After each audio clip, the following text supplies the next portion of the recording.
আসসালামু আলাইকুম, স্বাগতম জানাচ্ছি বিবিসি নিউজ আন্তর্জাতিক সংবাদে। শুরুতেই সংবাদ শিরোনাম, এরপর বিস্তারিত। ইরানে জব্দকৃত সম্পদ ছাড়ছে না যুক্তরাষ্ট্র, হোয়াইট হাউস। ইরানে অস্ত্র সরবরাহের পথে চীন, মার্কিন গোয়েন্দা তথ্যে চাঞ্চল্য। লেবাননে ইসরায়েলি বিমান হামলায় নিহত 10। দর্শক, এতক্ষণ শুনছিলেন সংবাদ শিরোনাম। এখন বিস্তারিত। আপনি যদি ইসরায়েলের ধ্বংস চান এবং মুসলিমদের পাশে থাকেন, তাহলে ভিডিওতে লাইক করে চ্যানেলটি অবশ্যই সাবস্ক্রাইব করে দিবেন এবং আপনার মূল্যবান মতামত অবশ্যই কমেন্টে লিখে জানিয়ে দিবেন। এখন বিস্তারিত। ইরানের জব্দকৃত সম্পদ ছাড়ছে না যুক্তরাষ্ট্র, হোয়াইট হাউস। ইসলামাবাদে যুক্তরাষ্ট্র ও ইরানের মধ্যে চলমান উচ্চ পর্যায়ের শান্তি আলোচনার মধ্যেই ইরানের জব্দকৃত সম্পদ মুক্ত করার বিষয়ে ওঠা গুঞ্জন সরাসরি প্রত্যাখ্যান করেছে মার্কিন যুক্তরাষ্ট্র।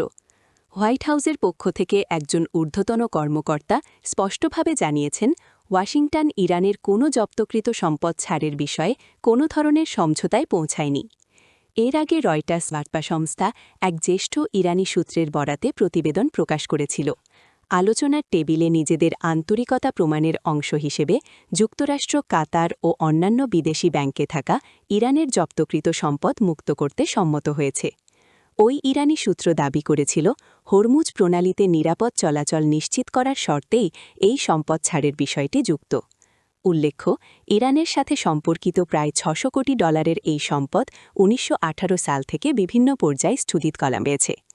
বিষয়টি নিয়ে যখন আন্তর্জাতিক মহলে নানা জল্পনা-কল্পনা তৈরি হয়, তখনই মার্কিন প্রশাসনের পক্ষ থেকে এই কঠোর বিবৃতি এলো। মূলত পাকিস্তান সরকারের মধ্যস্থতায় যখন ওয়াশিংটন ও তেহরানের প্রতিনিধিরা একটি স্থায়ী শান্তি চুক্তির লক্ষ্যে কাজ করছেন, ঠিক সেই মুহূর্তেই এই বিভ্রান্তি নিরসনে মার্কিন পক্ষ থেকে এমন আনুষ্ঠানিক প্রতিক্রিয়া জানানো হল। ইরানি অস্ত্র সরবরাহের পথে চীন, মার্কিন গোয়েন্দা তথ্যে চাঞ্চল্য। ইরানকে নতুন আকাশ প্রতিরক্ষা ব্যবস্থা সরবরাহের প্রস্তুতি নিচ্ছে চীন, এমন গোয়েন্দা তথ্য নিয়ে আন্তর্জাতিক অঙ্গনে চাঞ্চল্য সৃষ্টি হয়েছে।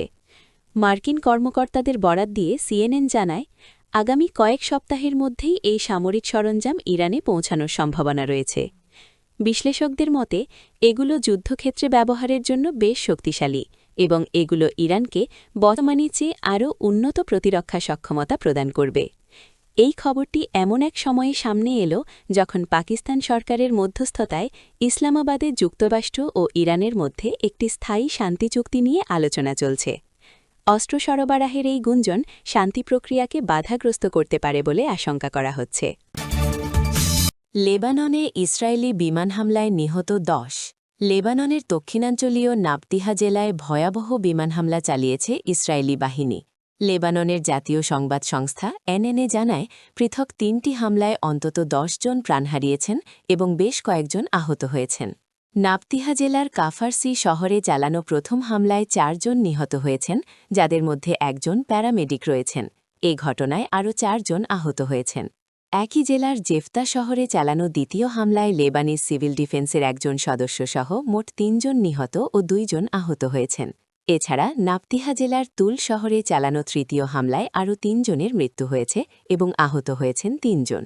ইসরায়েলি বাহিনীর এই ধারাবাহিক হামলায় সাধারণ নাগরিক এবং উদ্ধারকারী দলের সদস্যরা হতাহত হওয়ায় পুরো এলাকায় আতঙ্ক ছড়িয়ে পড়েছে। সিভিল ডিফেন্সের সদস্যদের ওপর এই হামলার ঘটনাকে আন্তর্জাতিক মানবিক আইনের বড় লঙ্ঘন হিসেবে দেখছেন স্থানীয় পর্যবেক্ষকরা। লেবাননের স্বাস্থ্য বিভাগ ও স্থানীয় প্রশাসন বর্তমানে হতাহতদের উদ্ধারে কাজ করছে এবং নিহতের সংখ্যা আরও বাড়তে পারে বলে আশঙ্কা করা হচ্ছে।